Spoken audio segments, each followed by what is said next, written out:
10 minutos. Muito obrigado, presidente. Boa tarde a todos. Agradeço o convite, essa oportunidade de esclarecer o trabalho do COAF.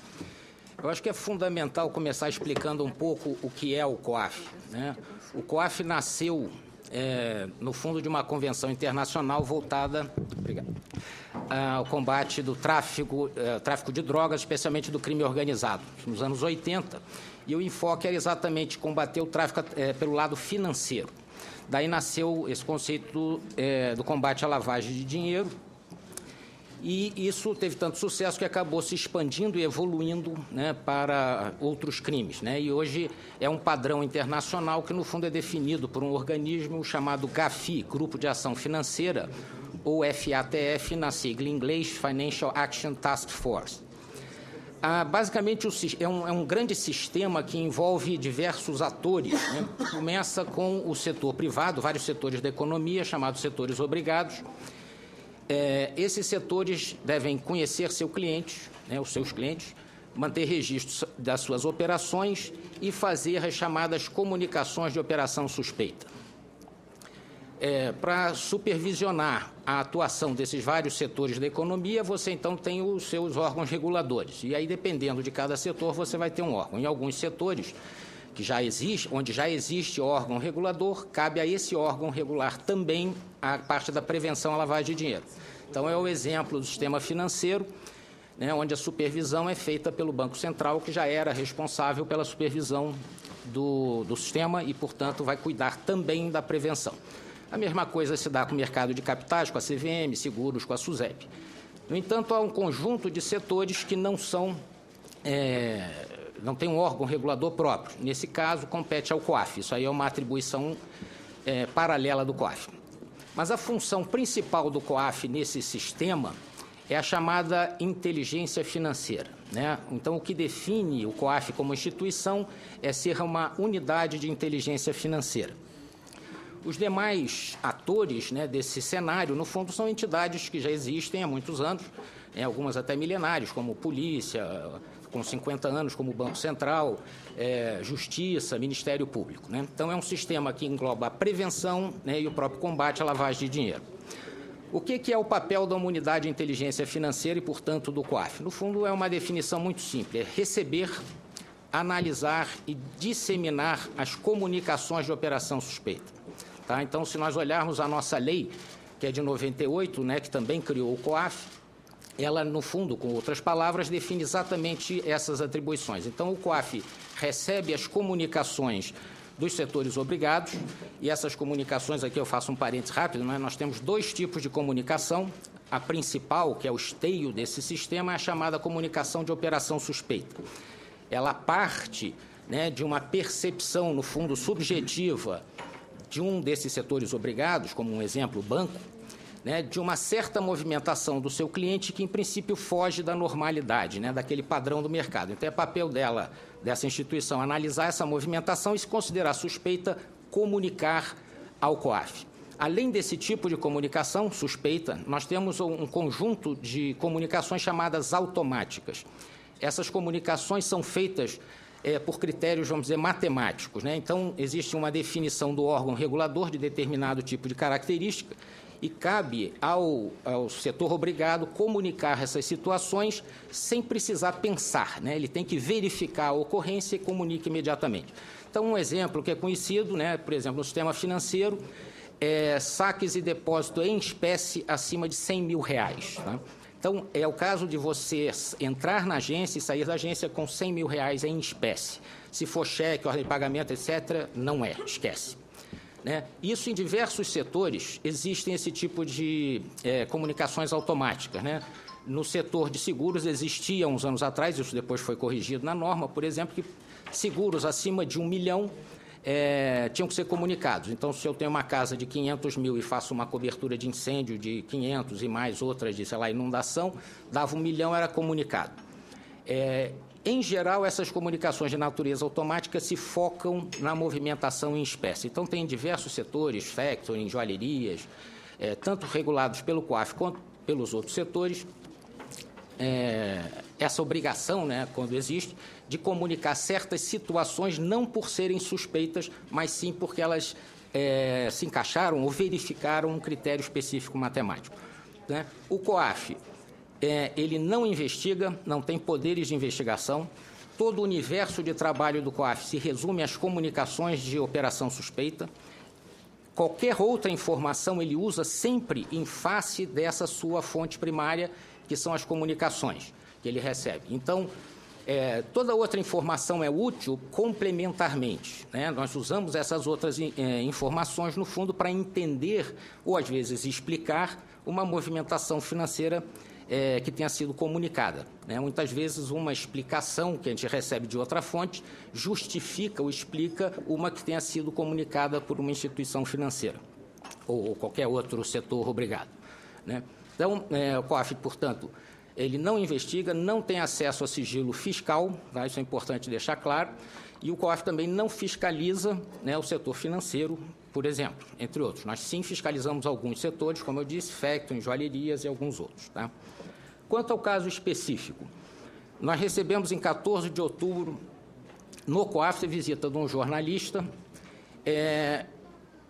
que nos ofereceu uma lista que conteria correntistas, né, do HSBC da Suíça.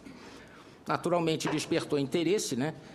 É um assunto interessante, mas também nos trouxe uma série de preocupações. Então, nós recebemos a lista e fomos começar, então, a entender que lista era essa, de onde veio, né? De um lado, a equipe começa a trabalhar com os dados, e a questão, só para dar um exemplo, né, era uma lista com 342 nomes.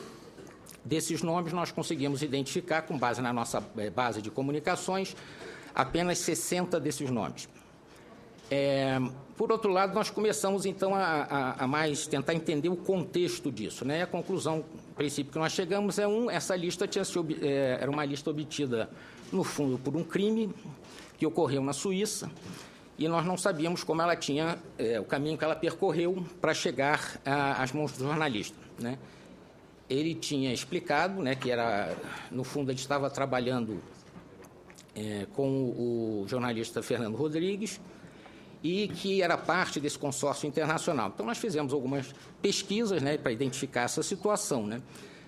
O fato é que, normalmente, a gente recebe jornalista, e normalmente nós o fazemos isso assim com muita cortesia, normalmente eles vão lá buscar informação do COAF. E até nós fornecemos bastante informação, sempre informação estatística, uma vez que as informações de movimentação financeira que nós trabalhamos, elas são protegidas por sigilo.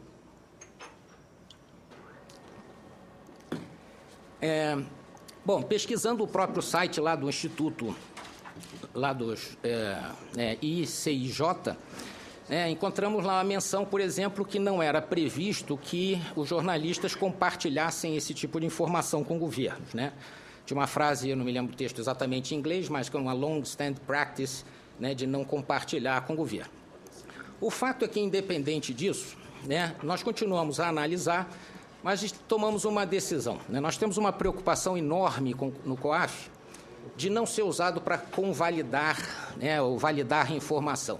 Nós temos uma fonte, ou um conjunto de fontes de informação que são definidos em lei, né, é obrigação, então, dos vários setores, bancos, etc., nos comunicar, e esse é o nosso universo de trabalho, né? As outras informações, como eu disse, são úteis em paralelo, mas o COAF, só para dar um exemplo, em qualquer lista, que você pode pegar uma lista de, sei lá, moradores da Avenida Paulista, qualquer tipo de lista, né? O COAF não tem condição de analisar um por um. O máximo que nós podemos fazer é ver se aquela pessoa constante da lista tem informação de movimentação financeira. Posso continuar mais um pouco, presidente? Obrigado. Se ele consta de movimentação financeira no âmbito do COAF. Então, como eu disse, enquanto a equipe técnica trabalhava, nós decidimos aguardar a publicação da matéria de forma que nenhuma atividade do COAF pudesse indicar que nós estávamos validando de alguma forma essa informação, né? No nosso entendimento, tendo em vista que a origem dessa informação era ilícita, qualquer ação que fosse tomada iniciada com base nessa lista, na verdade, era fadada ao fracasso, né, dada a legislação brasileira, né, um conceito jurídico do fruto da árvore podre, né, quer dizer, que ele contamina qualquer ação posterior. O fato é que nós continuamos, então, o processo de análise, ou seja, do batimento com a nossa base de dados, Ele já estava pronto, em princípio, de fevereiro. Na época, nós recebemos, via assessoria de imprensa do Ministério, uma solicitação do jornalista Fernando Rodrigues para uma entrevista. Nós falamos com o assessor de imprensa em não recebê-lo, né, e fazê-lo somente depois da publicação. Essa reunião acabou ocorrendo no dia 12, não com ele, que não pôde, aparentemente, e foi um representante seu, Bruno, o nome dele. Nessa ocasião, então, eu até me lembro, quando eu falei com o assessor de imprensa, existia também um pedido do jornal o Globo, e até sugeri, na época, que primeiro fosse feita a reunião com o jornalista Fernando Rodrigues, uma vez que ele tinha trazido a informação, e depois com qualquer outro que quisesse a informação sobre o assunto, né? Nessa reunião, então, nós apresentamos a informação, que é estatística, que no fundo foi a mesma que foi compartilhada com todos os outros órgãos de imprensa, indicando que dos 342 nomes nós tínhamos identificado 60, dos quais 15 já tinham sido objeto de relatórios do COAF encaminhados ao longo do tempo, desde 2005, às autoridades competentes.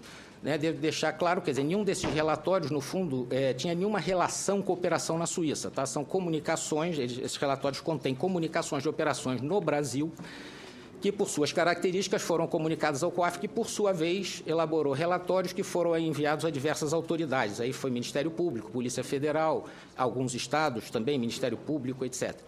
Então, assim, basicamente, esse aí foi a sequência dos fatos. Já no dia 11 de manhã, tivemos a primeira reunião com a Receita, 11 de fevereiro, para ser mais preciso, com a Receita Federal, onde apresentamos a situação, ou seja, que nós tínhamos recebido a lista, essa que já, aí sim já estava pública, né, já estava na imprensa. Apresentamos o trabalho que nós fizemos, né, e já no dia 11 fornecemos a lista para a Receita, e no dia seguinte o nosso relatório, que ele teve que ser editado, que era um relatório em papel, para ser colocado no nosso sistema de intercâmbio de informação.